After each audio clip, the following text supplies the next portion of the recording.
It's what we've been waiting for. Finally, some good news. I'm Mark Sponsler, and welcome to the Stormsurf Video Surf Forecast for the week starting Sunday, July 23rd.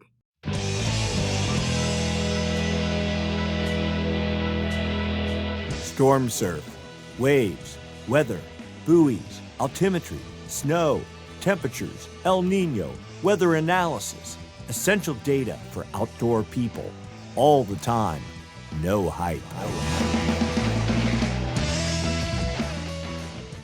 Be sure and like and subscribe. Ring the bell. You get automatic notifications when the videos are posted, typically on Sunday evenings. And if you'd like to donate a little money, that'd be welcome too. Hit the special thanks button down below, the heart with the $sign in it. And with that, I'd like to thank the folks that donated last week. Baja Bugs, Tim Caston, Sassy Stacy Seagull, Coach Nate, thanks a lot. Big Ben, Jason, and Ben Watson, the whole way from Australia. We really appreciate your contributions. And with that, let's get to work. As usual, we start by looking at significant wave heights in the South Pacific Ocean. We don't see a whole lot happening, though there is some signs of a gale that was here. And yes, it actually generated some seas, and maybe some tiny little swell is trying to radiate north. Not a whole lot, but just maybe. And also, we see an area of seas under Australia approaching the Tasman Sea. That gonna make a push, but probably not quite make it into the Pacific yet. That said, we think this is a harbinger of things to come. But before we get into that, let's take a look at current conditions. We're going to start up in Northern California. The Point Reyes buoy, number 029. We're looking at all the energy that's hitting that buoy. These are the periods, the amount of energy in the waves. 33.3 seconds, that's very long energetic wave energy, which we don't see any of. And then down here at 5 seconds, that's basically an unsurfable chop. We do see a bump of energy. These numbers here, these are the height in feet of the energy. So at 7.1 seconds, there's 3.2 feet of energy. And one can kind of surmise that there is some sort of wind swell under this curve right here. Then maybe just the tiniest bump of some background energy out here. Probably not surfable. Anyway, we put all that together. Primary swell, 7.1 feet at 6.6 seconds from 322 degrees. That's surf of about 4.7 feet, and it's not even that big. I think it's like waist to chest high. And then that background energy, 1.1 feet at 13 seconds, and that isn't surfable either. Next, we perform the same analysis in Southern California. We're just using the Point Loma South buoy down there off of number 191 off of San Diego. Pretty good proxy for what's going on. Again, you see the background energy at 15, 14 seconds and no wind swell because it's all protected from the Channel Islands. So primary swell 1.3 feet at 13.4 seconds from 188 degrees. That would put surf at about 1.7 feet, and it's thigh high, maybe waist high, something like that at top spots. So not a whole lot going on there. And then finally over to the south shore of Oahu, the Barbers Point buoy, number 238. Looking here, we see really nothing, 0.4, 0.6 feet, just really pure background energy. Primary swell, 1.1 feet at 11.8 seconds, and secondary swell, 0.7 feet at 15 seconds. All that is about 1.5 foot or less, and yeah, there's some wind swell and waves probably in the thigh to waist high sort of range, but nothing too dramatic. So what's been going on in the Southern Hemi over the past week? We're going back to last Sunday, the 16th of July. We're just looking here. This is New Zealand, Australia, Chile, the Ross Ice Shelf down here in Antarctica. We're looking for any seas, we'll say we're desperate, 26 feet or higher, so some form of red here in the greater South Pacific Ocean. We're just going to scroll through here pretty quick because you can see this pattern of some sort of activity trying to push under New Zealand, and then it hits here and just, evaporates as it gets into the Pacific. We continue out, we're into Thursday, and then on Friday here, I'll pull away so you can see that right there.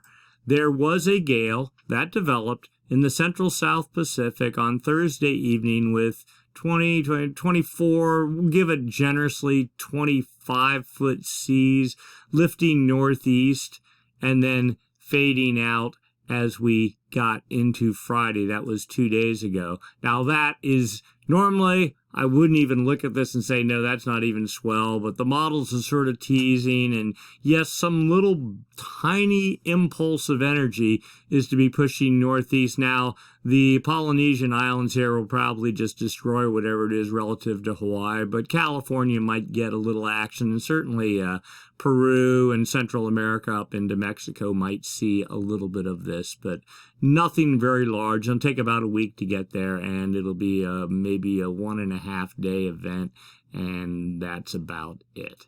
So then we start looking forward. We're going to start by looking at the Jetstream. Jetstream level winds up about 30,000 feet. These winds help support the formation of gales, and when those gales form, help direct their track. We're looking for a trough, a push in the jet to the north.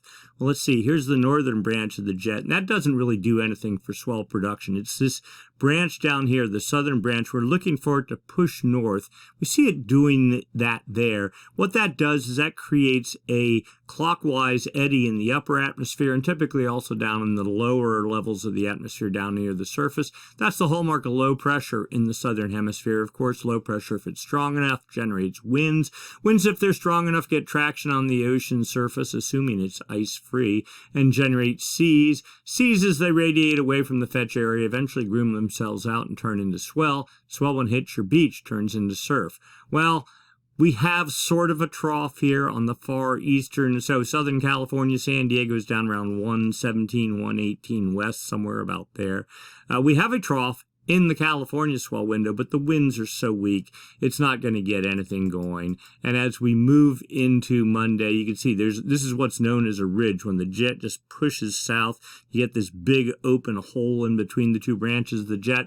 That just supports high pressure down at the ocean surface, and that does nothing for generating meaningful longer period swell that is required to make the 5,000 plus nautical mile journey up into the northern hemisphere.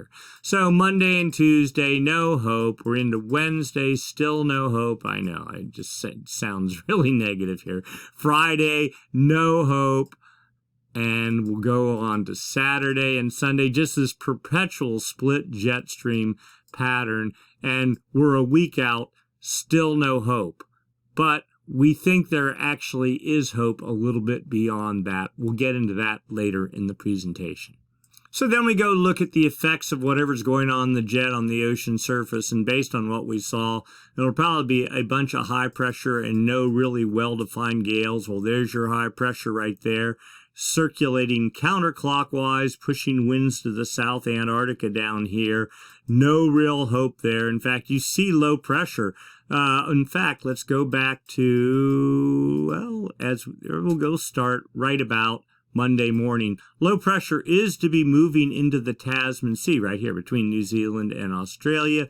Fiji is up here.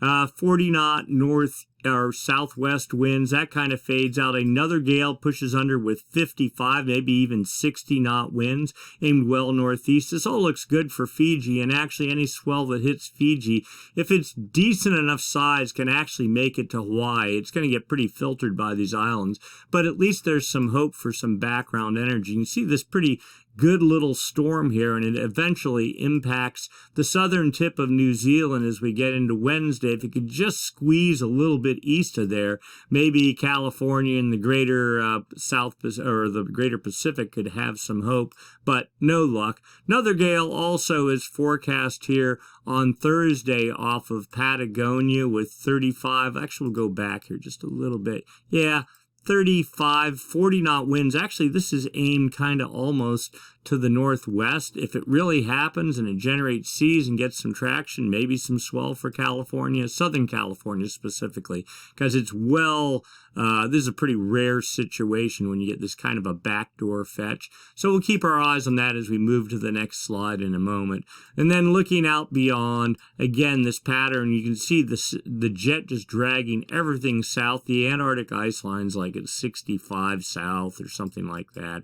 So all this fetch is, for the most part, over ice-encased waters. Now we get to Sunday, a week from now. There is supposed to be some fetch just breaking clear of ice-free waters, the Antarctic ice shelf, and probably not in the California swell window, but certainly for Chile and Peru, some hope there. All right, let's go take a look at the effect of those winds on the ocean surface. Here we are, significant wave heights for the South Pacific Ocean. The remnant wave energy or seas, 20, 21 foot seas, still aimed up at California, but that's only good for maybe a 13-second period. Swell, that would decay significantly by the time it reaches into California and probably not of any interest. Then we have our first gale into Monday producing 33-foot seas pushing up into the Tasman Sea. Great for Fiji and theoretically Hawaii. And then we know there's another one right behind it, and that produces even higher seas. 44 feet, that right here, the highest seas over this entire domain, 44-foot seas. That certainly could produce swell for Fiji and New Zealand and maybe some energy up into Hawaii. And if it could just either drop a little further south, push a little bit further east, but no, it just gets completely slammed in the southern tip of New Zealand, and that's the end of that. And then we see another gale off here on Thursday, but all this energy aiming, well, at Patagonia, but not really at our forecast area. And then we saw that little background fetch, what's that, 20, 22, 24-foot seas aimed off to the northwest. Probably not enough to do anything for California, so that's a write-off. But certainly Chile, Peru to see some swell from this system if it organizes its forecast. We're into Saturday. You see it just slam right into Patagonia. More activity developing under Tasmania, but falling south, and then again focused all in this area. In fact, if we were to go back, and maybe we could do that. Just for fun, we're going to look at the South Atlantic, South Africa here, and then Argentina and Brazil over here. We're wondering where all your swell energy is. Well, you can just see it roaring in the South Atlantic. And here comes another one. We're into Thursday, Friday of next week, Saturday, and then another one almost trying to organize. That's the weak loop there. Let's also go to the Indian Ocean, and we can see these systems pushing under Africa and then also getting traction in the Indian Ocean, making swell for Indonesia. And you go, well, what's going on? Why is this happening? Why is the... So back to the Pacific, we're looking for any signs of swell, and now we're down to hunting for wind swell. We're looking at the surface level pressure charts, California here, Hawaii here, high pressure, typical sort of midsummer thing. Remember, the seasons are delayed by about 6 weeks, so the reality is we're in effect in June, even though it's mid to late in July.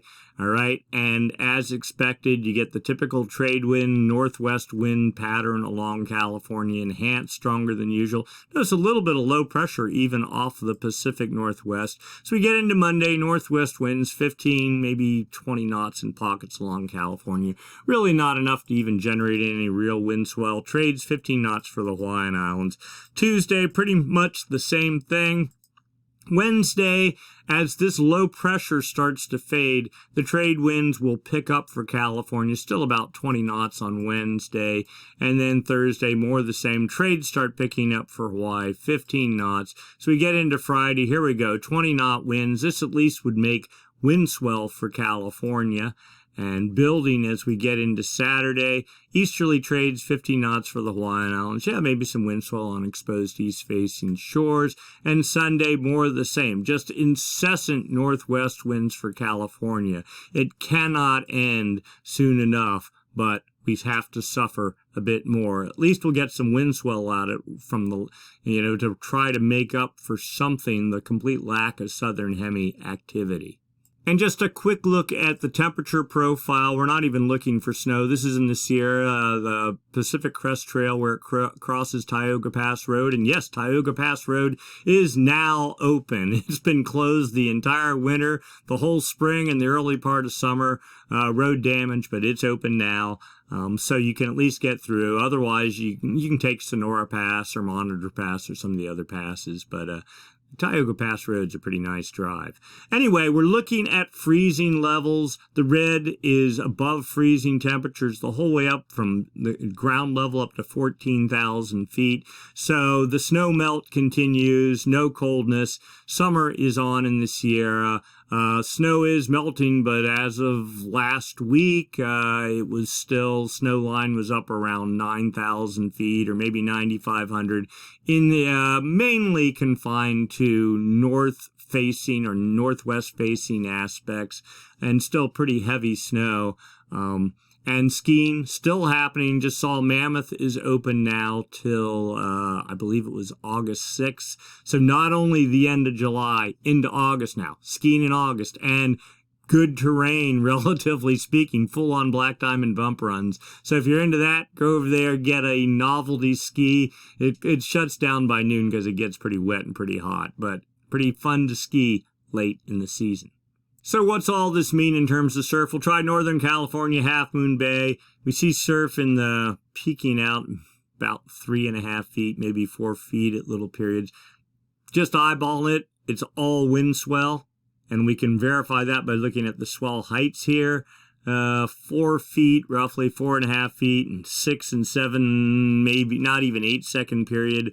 So it's all wind swell until we get into, where is that? Friday, I think it's Saturday. You see little bits of period here in the 14, 15-second periods. That's a tiny little background swell from the upper reaches of the South Central Pacific. That's supposed to be rolling in. Maybe a couple of rideable, dare I say, waist-high waves at select spots. Let's go take a look down south. Yeah, the Santa Cruz chart or forecast shows it pretty much better. Now, this is all wind swell here, but as we go down and look into, here we are on Friday. Sorry, I'm looking around the microphone. Even Thursday evening, longer period starts showing up. And swell heights in the, well, 1 foot, 1.2 feet at 15 seconds. I mean, I did a detailed analysis. Maybe if we're lucky, we'll get 2 feet at 15 seconds out of it, or not even, about 1.7 feet at 15 seconds. I'm going to go to Southern California. I'll just pick Dana Point randomly. Basically nothing until you see a little bit of 2-foot surf here. That attributable to little bits of 1 feet at 16 seconds later on Thursday, pretty much after dark on Thursday, and 1.4 feet at 15 seconds. And I've seen solid, did some math, about 2 feet at 15 seconds into top spots in Southern California on Friday, maybe into Saturday sort of thing. But then the South Shore of Hawaii, Oahu, 1.5 foot, 2-foot surf. And looking at the periods, just tiniest background, 1 to 1.5 feet at 12 to 13 seconds sort of thing. So something barely rideable on the longboard, fun to go out and build some skill and take the family out and go surfing, but no serious surf in Hawaii either.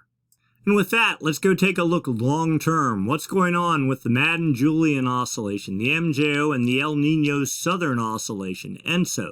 These two long-term weather oscillations are what really controls the jet stream and the storm track around the planet. And we're looking for the active phase of the MJO. So we'll start with the MJO, the Madden-Julian Oscillation. It's a periodic weather oscillation that rotates around the planet from west to east on the equator. There's 2 phases to it, the active phase and the inactive phase. The active phase is like a low-pressure system, the inactive phase like a high-pressure system. They rotate opposite each other, one on one side of the planet, one on the other, around, moving west to east. What we want to see is the active phase of the MJO moving into the Pacific. Again, it's like a low-pressure system, and being a low-pressure system, it will take warm, moist air that's down on the ocean surface, suck it high aloft into the atmosphere. The jet stream will capture that energy, and it energizes the jet stream, and a stronger jet stream then digs out troughs, and those troughs create storms, and those storms create winds and surf. Now, remember, we were looking at the South Atlantic and the Indian Ocean significant wave height charts, saw a lot of activity there. We see it pushing under Australia, and we saw it try to come into the Pacific, and it dies. Why is that? Well, that's because the active phase of the MJO, we think, is stalled somewhere over the Indian Ocean.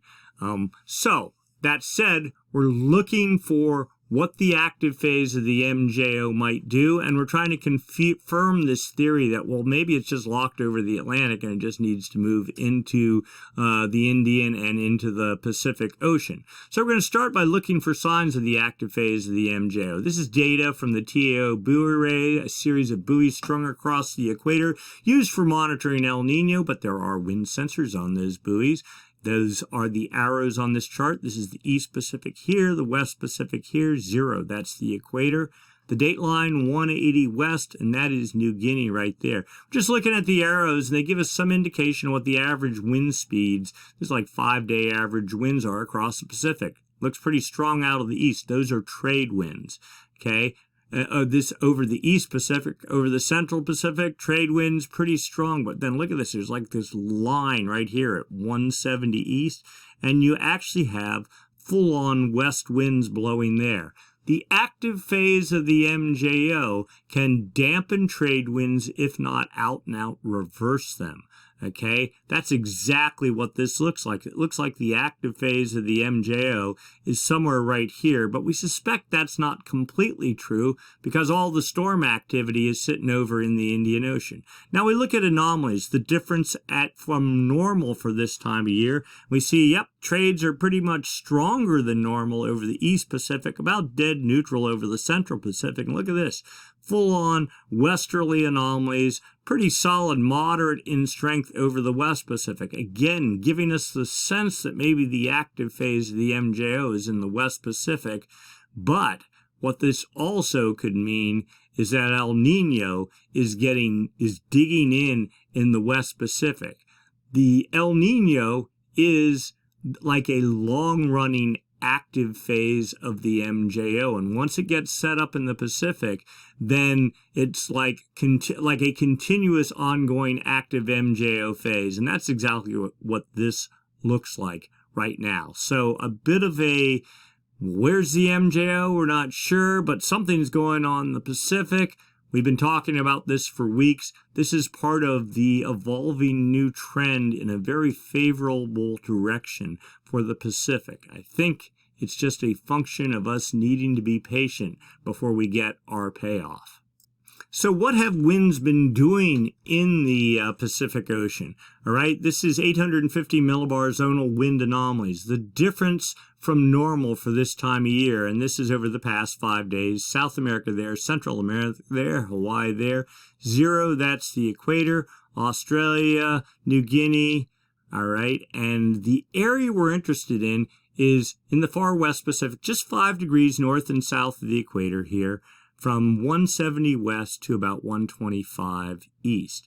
Why are we interested there? Because when the active phase of the MJO moves over this portion of the Pacific, it creates these west anomalies. You can see it. The oranges and the reds are west anomalies. So this sort of gives you a sense of where the active phase of the MJO is. Right in there, as of July 17th. Those westerly anomalies take warm water that's over in the West Pacific, start pushing it east. Okay? Not on the ocean surface, but under the equator. A ball of warm water can be set in motion by a strong active phase of the MJO. That ball of warm water eventually hits Ecuador over here, erupts to the surface, and will create a slick of warm water here. If you have successive active phases of the MJO, you can get successive Kelvin waves, that ball of warm water, successive warm water transport to the east that will all erupt here, that will start changing the weather pattern, and that can help usher in El Nino. So we're very interested in the active phase of the MJO, one, because it not only feeds into the jet stream and feed the storm machine over the short term to produce surf, but it also can help usher in El Nino, which turns into a long-running swell production machine in the Pacific Basin. Likewise, the inactive phase of the MJO is a high pressure, is a high pressure system. Effectively, it shuts it all down. The jet stream gets super split, exactly like the way we are right now, and you get nothing. So, it looks like, and let's go, well, that was the 17th, the 18th, we see westerly anomalies building on the 19th, the 20th, and even the 21st. So it looks like the active phase of the MJO, at least in some capacity, is trying to move into the Pacific, and right now it looks like it's maybe over the maritime continent. Let's dig a little deeper. So 850 millibar zonal wind anomalies from the GFS model. Same sort of deal. The westerly anomalies, the yellows and the reds here. The westerly anomalies that we're looking for, the sign of the active phase of the MJO. But this is the whole planet on one chart. So the date line runs right up the middle. The far east Pacific about 125, the far west Pacific about 125 east. And we're looking to produce Kelvin waves and to get western anomalies to feed the jet stream.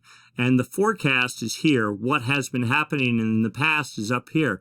And starting, July 13, 14, maybe about the 15th, it looked like west anomalies started building. So right around last week's video, we started talking about the potential for westerly anomalies. Well, they've been blowing for a week, and they look like they're forecast to blow for about another week, maybe take a break, and then build even filling completely the Kelvin wave generation area. So the next 2 weeks are looking favorable. We've already got a week under our belt. It looks like the active phase of the MJO is setting up. This is good news.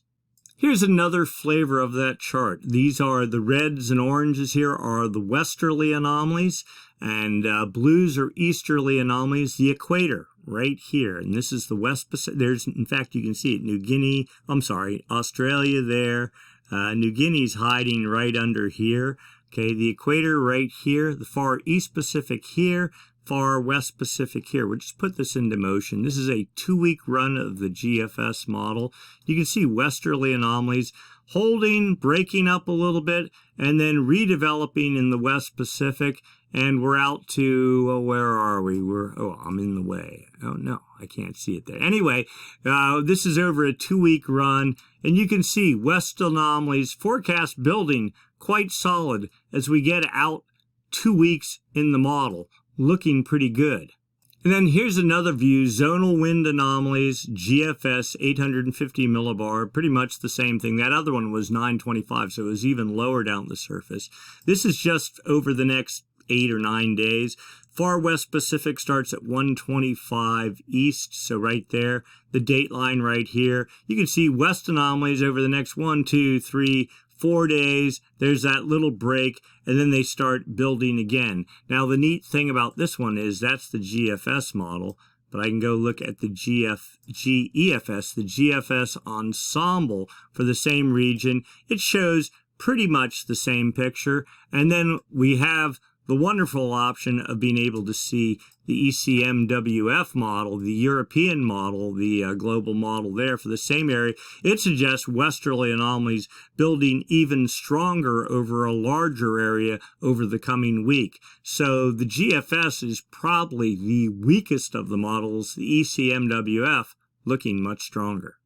Another component of the active phase of the MJO, it being a low pressure system, it generates cloud cover. So we can look and monitor the creation or the forecast for cloud cover over the West Pacific. So this is they call it outgoing long wave radiation. Fancy words for if the sun is bouncing off the ocean's surface and reflecting back into space, you get a lot of outgoing long wave radiation, the reds and yellows on this chart here. But if you get blues, those are negative anomalies. So that means cloud cover is preventing sunlight from bouncing off the ocean surface. All right, let's get ourselves oriented. South America, Central America, Hawaii, New Guinea there, the equator right there. The date line right there. Kelvin wave generation area. That's where we're really interested right now. We need more Kelvin waves produced to transport warm water east to feed El Nino, and you'll see why in a minute. But for right now, this is per the statistic model, the CA model. It says pretty much a neutral pattern right now. 5 days from now, still a neutral pattern. But starting about a little after a week from now, active phase of the MJO starting to set up in the West Pacific and building stronger 2 weeks from now. The GFS model suggests an even stronger signal with a strong active phase of the MJO building 2 weeks from now. Notice the difference between the CA model and the GFS dynamic model. But the good news is both models are saying active phase coming. So when I said we don't have any real surf potential yet, but as we get to maybe 2 weeks from now, a better pattern looks possible. This is why we're saying that. Now let's not get too carried away, but let's look at the phase diagrams for the same two models. Statistic model here, dynamic model here. And all this chart does is show you where the active phase of the MJO is and how strong it is. So the MJO, how do you read this chart? The MJO moves from west-east, from the Indian Ocean over the maritime continent, that's like Bali, to the West Pacific, to the East Pacific, under the United States, across the Atlantic, over Africa, back to the Indian Ocean. Remember, the MJO moves the whole way around the planet. Inactive phase does too. This just shows the active phase. So this is showing the heavy dot is where the active phase is. The further the dot is outside of this circle, the stronger it is. So a very weak active phase of the MJO, somewhere between the maritime continent and the West Pacific today. 1, 2, 3 different members for the statistic model. 2 say it's just supposed to collapse and move to Africa. Another one says, well, yeah, but maybe it's going to get weak in the West Pacific. The dynamic model suggests, well, it's actually going to retrograde more in the almost far, what would that be, eastern maritime continent, just barely slinking its way into the West Pacific and building, but still very weak 2 weeks from now. Next up, the upper level model. This is a statistic model as well, just showing areas favorable for precipitation. 8 different panels. This goes out 40 days. South America there, Central America, New Guinea there, the equator there, dateline roughly there. Greens, areas favorable for precipitation. So one could loosely assume that to be the active phase of the MJO. The oranges and reds, the inactive phase of the MJO, dry air. Now, also remember, this is upper atmosphere. It runs about a week ahead of what's going on at the surface. So this shows the active phase already pushing into the Pacific, but in reality, we think it's back in here somewhere. But this model shows, yes, it moving into the Pacific, making it to about the dateline, and then getting pretty weak by about August 7th, and pretty much gone by mid-August, with the inactive phase following behind. Don't get too upset by this. I think this is a bit grossly overstated. So then we go out looking a month, looking at the CFS model. Again, 850 millibar zonal wind anomalies. All right, the reds are westerly anomalies, loosely associated with the active phase of the MJO. The blues, easterly anomalies, the inactive phase of the MJO. And let's get ourselves oriented. Dateline runs right up the middle. Far West Pacific at 125 east. Kelvin wave generation area right here. This is where all the magic happens, from 125 east to about 170 west, just west of the dateline. When the active phase move over here, it not only creates the Kelvin waves we talked about, it also is where it does its best job of imparting energy to the jet stream. You want to be downstream of where the energy impartation happens, because that gives the jet stream some time to absorb the energy, organize, create troughs, and therefore create storms and create surf. That's good mainly in the northern hemisphere in winter months, but also the association's a little bit weaker, 50-50 correlation in the southern hemisphere during summer months up here in the northern hemisphere. All right, so what's going on? Well, here we are today, Kelvin wave generation area right in here, westerly anomalies in control. Now notice this, this is the inactive phase of the MJO. So this is suggesting the inactive phase of the MJO is over the Pacific, but we have westerly anomalies trying to build, okay? In fact, the solid contour here, that's the active phase of the MJO. The dotted contour, the inactive phase. You can see we had an active phase, pretty solid one, back in April and May, and since then, we've had nothing. We had a little spurt of westerly anomalies in June, and then we had the inactive phase with easterly anomalies, and now we're having another pretty good spurt of westerly anomalies. Just looking at the forecast, they're supposed to continue in the Kelvin wave generation area for the next 4 weeks. This is looking much better. And then let's go look out, not a month, but let's go out 3 months, all right? We're looking at outgoing long wave radiation. Again, cloud cover, sunlight reflecting off the ocean surface. This is from the CFS model. Now, this is past performance down here. The forecast is up here. If you look at the forecast, you see something very obvious, this big old spike of blue here, which means negative outgoing long wave radiation, which means cloud cover. All right. If we go back in time, we're going back to March, we see this blue pattern trying to start getting organized in June, but very sporadic. But then somewhere here about July 7th, it started looking a little bit more coherent. And according to this model, over the next week, it's supposed to be fully coherent and building. This is not just an active phase of the MJO. This is what we've been talking about for a couple of weeks now. El Nino, we know, if you've been watching the videos, that the El Nino signal is strong in the ocean, but it's not strong in the atmosphere. In fact, all you have to do is pretty much be around California, go, where's the surf? There's no, or anywhere in the Pacific Basin, there's no surf. And if El Nino was really happening, it'd be feeding energy to the jet stream, sort of acting like a long-running active phase of the MJO, but that's not happening, at least not yet. But this is the sign we've been looking for. We were talking originally July 13th being the transition when the ocean and the upper atmosphere would become coupled. They'd begin to work in pair. Right now, we're in this situation where El Nino's in the ocean, but the hangover from La Nina's in the atmosphere, and they're out of sync. This model suggests any day now, if it's not already happening, they're starting to get in sync by the development of cloud cover over the dateline. The next dimension of that is the 850 millibar zonal wind anomalies, that westerly wind pattern that we've been waiting for, the suppression of trades on the dateline. So again, the dateline's right here. You can see here's our westerly winds that are happening right now. And they're supposed to continue, maybe back off a little bit for the next week or so, and then start building in earnest beyond that.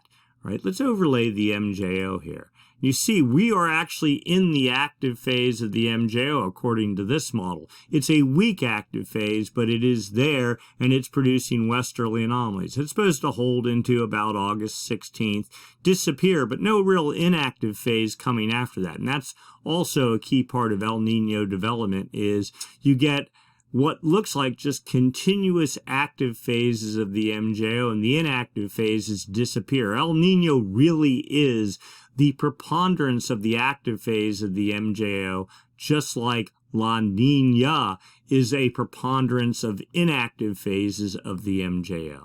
So it looks like active phase, maybe another one 3 months from now with westerly anomalies building. You've heard this before. It's sort of a broken record. We're just waiting for it to happen in earnest. We think it's happening right now. We just need a week or two under our belt to prove it. Now, the final part of this, the low pass filter. This is the development of the El Nino low pressure bias over the dateline.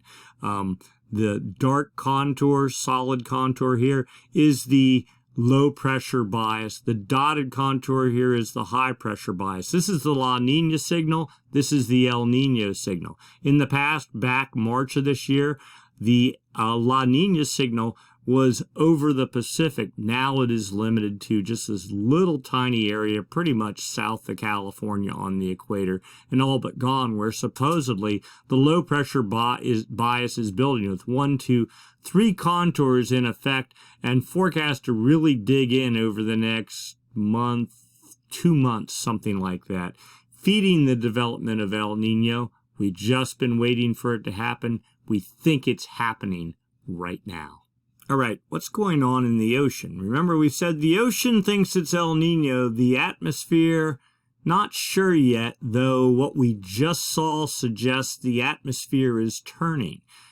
The ocean is what is going to drive the atmosphere. Warm water building in the ocean. On the ocean surface, the warmer the ocean, the more evaporation you get lifting motion, And if that lifting motion, now typically the warm water is all piled up over in the far west Pacific because trade winds blow it over there, right? But when you get El Nino, you get those Kelvin wave things that then transfer the balance of warm water from the west Pacific to the east Pacific. It creates the center of evaporation of lifting air. Instead of over near New Guinea, it puts it off of Ecuador, and that changes the whole planet's upper air circulation, and that change in circulation is in essence what El Nino is. We think that is happening as we speak. But let's go look and see what's going on in the ocean. So we're looking right now at data from the TAA buoy array. This series of buoys strung across the equator used for monitoring El Nino. This is the East Pacific here. This is the West Pacific here. We're looking down into the ocean just on the equator from 2 degrees south to 2 degrees north. These are the anchor lines on those buoys. The X's are sensors on those anchor lines. Those sensors combined with the model, you fill in the gaps and you get a picture of where is the balance of warm water at. Now, in the past 3 years with La Nina, it's been all cold water over here. All the warm water was balled up over here. And then somewhere around March or so, it all started sloshing east, driven by the strong active phases, leading edge of El Nino, the active phases of the MJO. All right, that's what drove all the storms and atmospheric rivers into California this winter. Coupled, so it's sort of like a halfway pregnant state. El Nino was trying to get its foothold over the Pacific while La Nina was still in play, and La Nina gave us the cold air, but the MJO leading edge El Nino gave us the precipitation. The combo of the two created all the snow that's still lingering in the Sierra. Anyway, I digress. Warm water, the 30-degree isotherm. It was back at 177 east last week and kind of broken up, looking a little bit more cohesive, right solid at 180 west today. The 29-degree isotherm, it was back at about 162 last week. It's holding right about 160 west, so just a hint of movement eastward, but not much. 28-degree isotherm, I think it's right about where it was. Maybe we've lost a little bit here. The 24-degree isotherm here, a couple of weeks ago, it was down at 65 meters deep. Now it's at 55 meters deep. So we've actually lost a little of the depth of our thermocline here, a little bit of our warm water in the east. In fact, here, it is those are the means. This is the anomaly, difference from normal for this time of year. We see a massive ball of warm water in the East Pacific and not a whole lot going on over in the West Pacific. Now we see, 6 degree, 5, 4, 3, 2, and pretty much every time I update the forecast, I'm looking at where the leading edge of these contours are, and it's very, very slowly. You can see this warm water is pushing to the surface, and the volume of warm water at depth here is slowly getting smaller. Now how did this get here? Well, this was driven by 5 successive active phases of the MJO that started in the December-ish, January timeframe. Their Kelvin waves have all erupted and basically back-built and overlaid on top of each other. They're slowly bleeding to the surface. I think there's about maybe 2.5 months worth of warm water here, and then all of a sudden this is going to be tapped out a little bit. That said, just today, actually a couple of days ago, I noticed a little pocket of 2-degree anomalies here. It's actually building, suggesting there is a flow of warm water here. And it doesn't have much momentum because we don't have the active phase of the MJO. But the warm water, what you want to call it, pipe is open, and warm water is accumulating here right on the, is this the date line? Yeah, basically just east of the date line. So our fuel for El Nino is not shut off. It's just not as virulent as it's been. In fact, if you look at the charts, our last good active phase of the MJO here was in April and May. And since then, so the end of May to the end of June to the end of July, it's been pretty much 2 months since we've had a legit westerly wind burst active phase of the MJO. Now, we had a little push here in mid-June.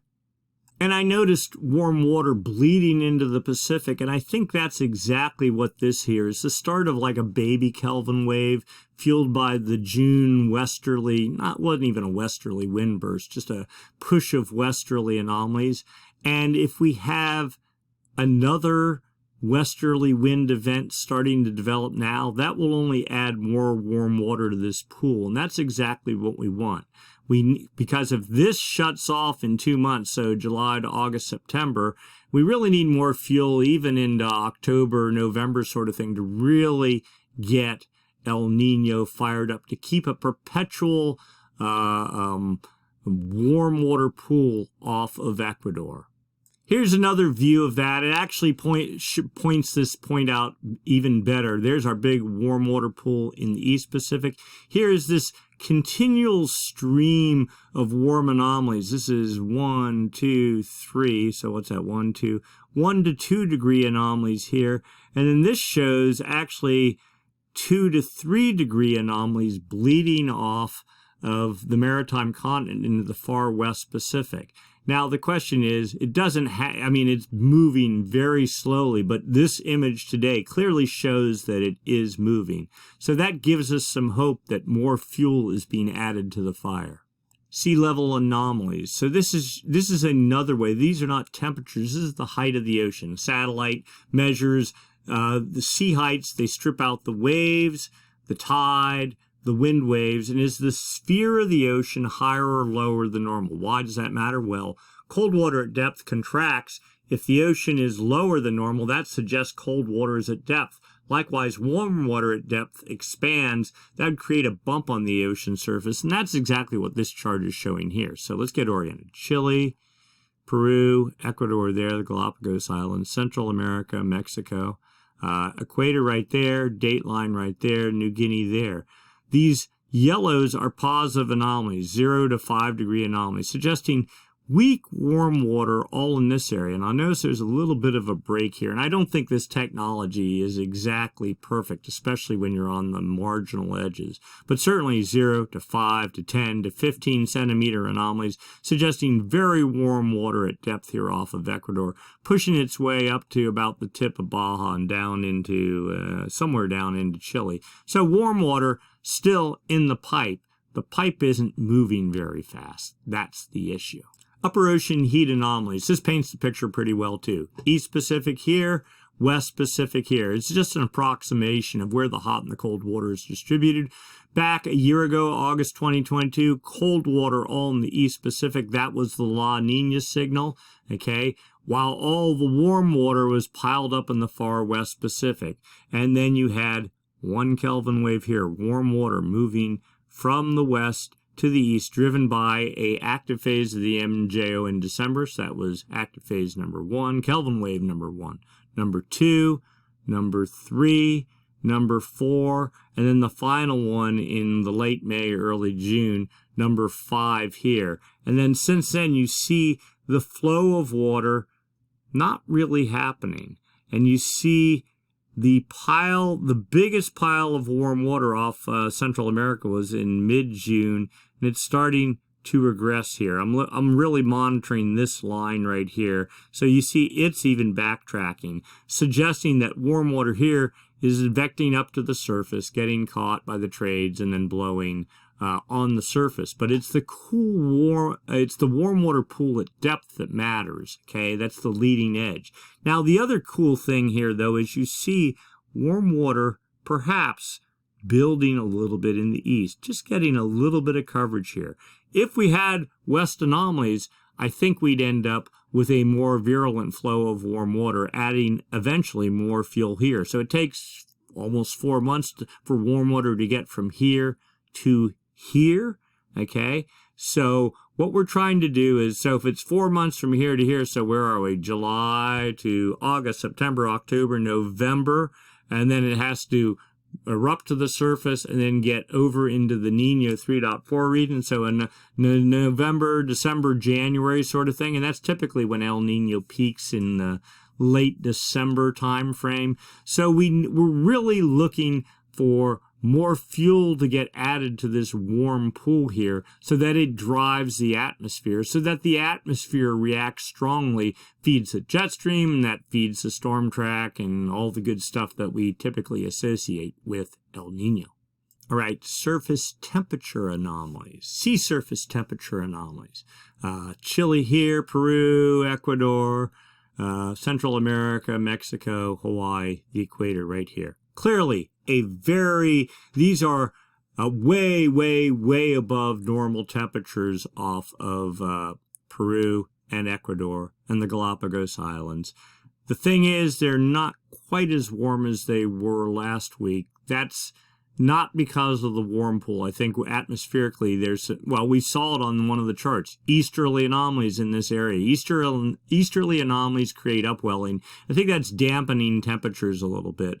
So not as warm here. And the finger here of the warmest temperatures, this kind of darker shade of orange, goes right now to about 130. Last week it was out at 135. But still, a very clear El Nino signal in the ocean.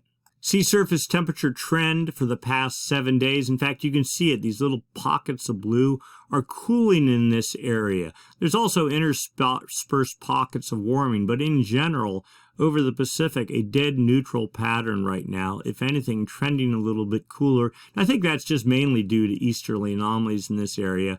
And if the active phase of the MJO is over here, we would not be surprised and the inactive phase is here. That would be driving those easterly anomalies. So a completely explainable and presumably a very temporary situation. Now, the one giant thing that this chart does show, look at this. Warming temperatures off of Baja, off of South California, off of North California. The cold pool just very limited, or at least the not warming temperatures just off of San Francisco. And we can go back here and you can see it. If you really went and looked week to week, and I'm not going to pull it up, but these temperatures all in here are much warmer. They're not as cold as they were last week or the week before or the week before that. And the same thing out here. We've been watching that. This is the hangover, we think, of La Nina, or if nothing else, the sign of the inactive, the negative phase of the PDO, but I think it's more La Nina related. And we've been waiting for this to start die, and we're seeing the first little signs of it. Now, we looked at the models. We know the northwest winds are supposed to pick up over the next week. But in the grander scheme of things, just seasonally and nothing else, this has to die at some point. And we're thinking with this, we're starting to see that pattern occur. And then the backed off view, of course, massive El Nino triangle right here. Considering it's July, this is a very strong signal indeed, suggesting that El Nino in the ocean is solid, rock solid. We're waiting for the atmosphere to transition. Sea surface temperature anomalies in the Nino 1.2 area. Where is that? Well, that's the area right off of Ecuador and the Galapagos Islands. Temperatures today, plus 3.174 degrees above normal. Quite warm. Normal is down here at 0. So we're the scale way off on the warm side. The official El Nino region, the Nino 3.4 index. In fact, let's go just visualize where that is. So the Nino 1.2 region is right here. But what most of the meteorologists suggest is the main area where warm water has to be is from California, 5 degrees north and south of the equator, out to about 170 west. So you draw a box right there. So it's interesting. Notice, we call the Kelvin wave generation area this box right here, same area. Okay, that's where you get your Kelvin waves. The Kelvin waves driven by westerly anomalies, get the warm water here travels under the equator the whole way into Ecuador, erupts at the surface, and that's what you get here. And then the trades pick that up, start driving it into here. When this area warms, then that's what really helps feed the jet stream change and the El Nino pattern setting up. But the further east these warm temperatures are and the longer they last, that tends to push the focus of El Nino rather than here in the mid-Pacific, more to the East Pacific. that speaks a lot for what sort of weather we could have in the winter into California. It could push the jet stream just slamming right into California. So we need to monitor that. So sea surface temperatures right now in the Nino 3.4 region, the official El Nino monitoring region, at 873 thousandths of a degree above normal. El Nino threshold is half a degree above normal. So we got above that on May 28th, and we've been there ever since. Weak El Nino is, I think it's half a degree to 1 degree above normal. Moderate is 1 degree to 1.5 degrees. Strong is 1.5 degrees to 2 degrees. And beyond that, well, we're not even there. Right now, officially, we are in the, we're in the weak range of El Nino. We need to be higher. Again, I keep harping on, we need more fuel, we need more warm water. That has to be driven by Kelvin waves, and that has to be, those in turn have to be driven by the active phase of the MJO and westerly anomalies. So it's a whole chain of events that are occurring. We think the westerly anomaly wind pattern is building over in the Kelvin wave generation area to create more Kelvin waves to feed El Nino. So here we are. Here is today's warm water pattern. How does it compare to, let's see, 2015? Well, and that 2015 was a super El Nino. We're blowing that away right now. Again, here is where we are today. Much warmer temperatures. That's 2015. The gold standard El Nino was the 97 El Nino. How are we doing compared to that? Well, look at how much warmer the temperatures were in 97, and look at how much further they extend out, almost to 150 west. That was in 97 compared to today. And we can just toggle back and forth so you can see. So we're not going to probably reach the 97 gold standard status, which is probably a good thing because the amount of surf and damage and rain and everything that California got was pretty much unprecedented. Now, let's be clear. 2015 was the winter of 2015-2016 was a very solid El Nino. It was actually borderline super El Nino status. So we are way ahead of this, the 2015 one, not close to 97, but actually not that far behind. We're closer to 97 than 2015. So still a pretty good looking setup for right now. All right, then here, we'll get this out of the way. Another chart. We're going to go back just and look. This is 97, 98.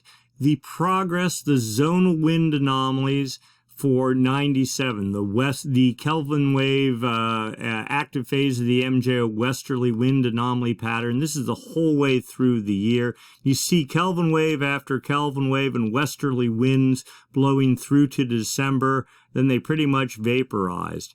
Now, I was talking with my friend Ben in the comments section. You can go take a look at those. I mean, it gets way down in the weeds and very detailed. But we were discussing, well, at a really fine level, how does this El Nino compare to 97? Not just by water temperatures, but about warm water movement. His point was heat content anomalies. The oceans, not absolute temperatures, but you see the movement of warm water in early 97, making it off of Ecuador in the October. It peaked in the October, November, December timeframe, but you notice the warm pool was completely discharged by about this time or even earlier in May and June of that year, and colder than normal. I wouldn't say it's colder than normal, but a little bit colder than normal as we got into the July time frame. So all the warm water that fueled the 97 El Nino had already progressed over into the East Pacific by this time then. Let's also pull up, I'm going to pull in here which one is this? The 2015 El Nino. Okay, again, westerly wind anomalies continued into December. The warm pool all transferred over. We were into cooler than normal waters by February of 2015. So you see maybe not having a whole bunch more warm water pushing east is, at least it didn't fit the standard for these two El Ninos. All the warm water pushed east earlier. Now here is our current situation. This only goes to July, okay? And I'm not sure what's going on here with the zonal wind anomalies, because this doesn't look at all like what it should look. But the heat content, you can see the 1, 2, 3, 4 Kelvin waves. There's really a fifth one out there. It was back in December. But you can see there's still a good amount of warm water here in July. There's a big buildup here. In fact, we'll actually, maybe I can just get all three of these lined up here. So here we go. Here's our current one. This only goes to July, but in July it was somewhere around here. Oh, there it is, July. You can see there was already cold water in the West Pacific. Now, the thing is, the sensors only start at 165 east, so that would be about here. But even 165 east, you'd see this line setting up on both 97 and 2015. So this El Nino looks like it's developing a little bit slower, a little bit more steady. That gives us some hope, too, that maybe we're not going to have this massive rebound, because after both these El Ninos, we went right back into La Nina. Maybe this will be a more gradual build-up El Nino. Maybe it'll last a little longer, and maybe we won't just boomerang right back into La Nina. I don't know. And yet, more data for you. All right, sea surface currents, all right? South America here, Central America there, the Galapagos there. Before, we looked at this a couple of weeks ago, we actually had a westward moving current. Now we're back to this easterly, like La Nina-ish type current here in the East Pacific. We think that's being driven by the inactive phase of the MJO. I'm not too concerned at the moment, but that would also explain the upwelling in the cool pockets here in the East Equatorial Pacific. But come over into the West Pacific, and you see here a very healthy westerly flow, suggesting perhaps the active phase of the MJO getting traction, or if not the active phase, the El Nino signals starting to build here. We've seen some indications of outgoing long-wave radiation, more cloud cover buildup in this area, and this continues in some fashion. It's strongest to about here, and I don't, can I pull it up? Yeah, that's 164 east right there. Then you got this dead zone between there and about there, which is at 162 west. So there's a gap between the two. I think we really need the active phase desperately to build over the Pacific, to continue our warm water pump, and also to just sort of give us a sign that El Nino is actually building in the atmosphere. So another sign in the title. I think we're over the hump. I think we're moving forward. I think we're in good spot, in a good condition. We're looking at the Southern Oscillation Index, difference of pressure between Darwin, Australia, and Tahiti. Darwin, roughly in the Indian Ocean, Tahiti in the Pacific Ocean, both close to the equator. When pressure is lower over Tahiti, the index goes negative. Hey, it's negative today, minus 22.71, and it's been negative for 10 days, suggesting at a minimum the building active phase of the MJO, if nothing. And Tahiti is at like 140 west. That's well into the Pacific. It suggests whatever funk, whatever pause that we've been in El Nino's development, I think we've come to the end of it, and the low pressure regime is building in earnest in the atmosphere, and my guess is once it gets started, it's not going to stop. Now, the 30-day average SOI, this takes some of the noise out of it, 0.2, still positive, 2.72, and where were we? Well, we were down, actually, I think this went down to like minus 15 or minus 17 at one point. Then we started our pause, and it's crept up, but notice it didn't really create, it got to about dead even and never went above that, when by all rights it should have. That suggests to me that the atmosphere is poised with low pressure. Whatever stall was going on, I think it's over, and it isn't going to get any worse. The 90-day average minus 5.8. Where were we a month ago? Minus 7.62. So we really haven't lost very much. In fact, let's go look at this on the graph. Here's the 30-day moving SOI all graphed out, okay? You can see back in 0 is here, dead neutral. If you're above the line, you're in La Nina territory. And, of course, we were in 2021 and 2022. Then the beginning of this year, so these downward pushes are the active phase of the MJO. The upward pushes are the inactive phase of the MJO. La Nina dominated by the inactive phase of the MJO. El Nino dominated by the active phase of the MJO. One push there, another there. A couple little false starts, another big one there. We got down to minus 20. Now we've hit this pause since late May, all of June into July. But notice, we didn't like rocket up here. We're holding steady, and now we know the data is falling. The expectation is we're going nowhere but down from here forward, especially as we think we're past the peak of all this. And why do I say that? Well, we're looking at the CFS version 2 model, forecast sea surface temperature anomalies for the Nino 3.4 region. All right, we are in July. So these lines are the middle of the month. That's July. So, and that's about where we are, maybe a little bit past that. Temperatures, according to this, at 1 degree above normal. Depending on which set of data you look at, I think we saw temperatures about 0.9 above normal. Other data sets say a little bit higher, 0.2 of a degree higher.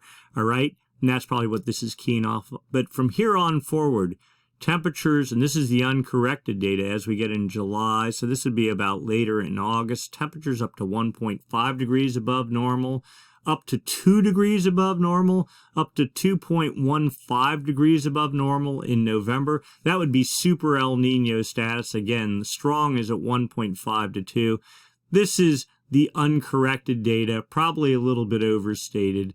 The corrected, PDF corrected, says temperatures rising pretty much from here forward to, well, there's strong category at 1.5, pushing to, we'll say 1.65. So in strong El Nino status, not super strong. Maybe the reality, though, is somewhere in between the two of these. Let's go look at some other models real quick. Finally, the July data was posted for the summation of all the models. I think there's like 30 different models, dynamic and statistic, for all of these El Nino models. Okay, the average of the statistic models, you can see it there. The average of the dynamic models, right, oops, there in the red, you can see the dynamic models run a lot hotter than the statistic model. I would tend to believe the dynamic models more. You can see the list of here's all the dynamic models here, okay, and there's the CFS model right there, that little black line. It's pretty much right on the average of all these other models. So the CFS model, the one we just looked at, is not, it used to be up on the bleeding edge in the high end now, and that's the uncorrected data is saying, no, it's right in line with all these other models here. Okay, and the statistic model's all on the low side. In fact, let's go just look here. Okay, we're just going to look at the dynamic. Well, we'll do this. We'll do the worst case scenario. Average of all the models. Temperatures reaching to 1.573 degrees in the October, November, December timeframe. We'll say November. That would still be minimal, strong El Nino. Now, the dynamic models put you up at 1.8 degrees. So right smack in the middle of a strong category. Okay, that seems a pretty reasonable bet at this point in time, assuming that the active phase of the MJO gets its thing together and westerly anomalies start building. So the CFS model right here says temperatures plus 1.77 degrees, and you can pick through, I mean, there's a couple of models here, one at plus 2.5 degrees, another at 2.1. That's the ECMWF, by the way. That's the major European model. So that's pushing us up into super El Nino status. Okay, so all in all, CFS right in the middle of the pack, giving us a pretty good indication of what might happen.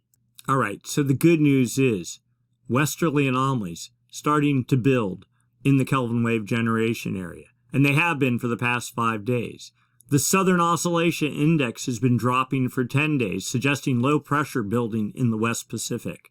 Warm water starting to show up, maybe a mini Kelvin wave starting to show up under the date line. Exactly what we had hoped would be happening starting on July 13th, a week later. Now it appears that it is happening. All this suggesting that El Nino is building. Now in the Pacific, yeah, the wave machine's dead. Nothing's happening. That said, given all these other signals that we're seeing, I think it's only a matter of time, like literally a week and a half from now. I wouldn't be surprised to start seeing storm activity of some kind starting to creep into the far southwest Pacific under New Zealand. This is exactly what we talked about months ago, that remember the storm pattern was all focused south of Mexico early part of the summer, driven by La Nina and the hangover from La Nina in the Pacific. When El Nino starts getting traction in the Pacific, typically the focus of storm development starts reorganizing under New Zealand. So we're watching very carefully for that to happen.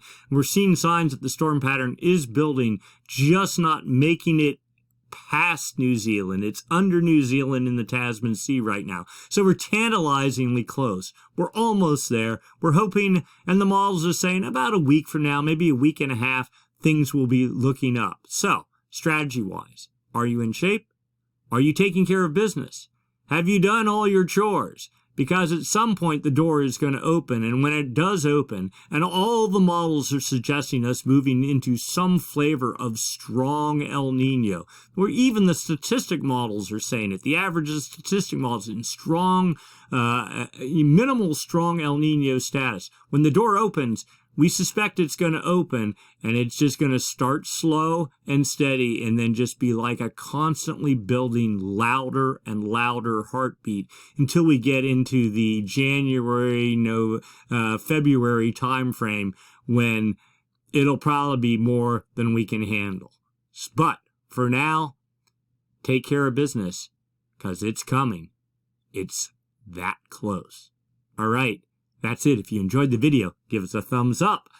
If you haven't subscribed, please subscribe. If you have questions, write them up. You can see in the past videos, we've been getting in some very deep conversations. So we answer any question. If you're thinking it, but going, no, I don't understand, it's too stupid, write it up anyway. We'll all pile on, and we generally, everyone's pretty nice. There's a couple people trolling every now and then, but it's all in good-natured fun.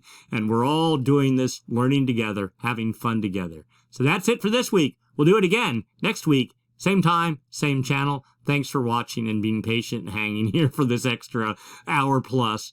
We enjoy it. We're having fun. And we'll see you next week.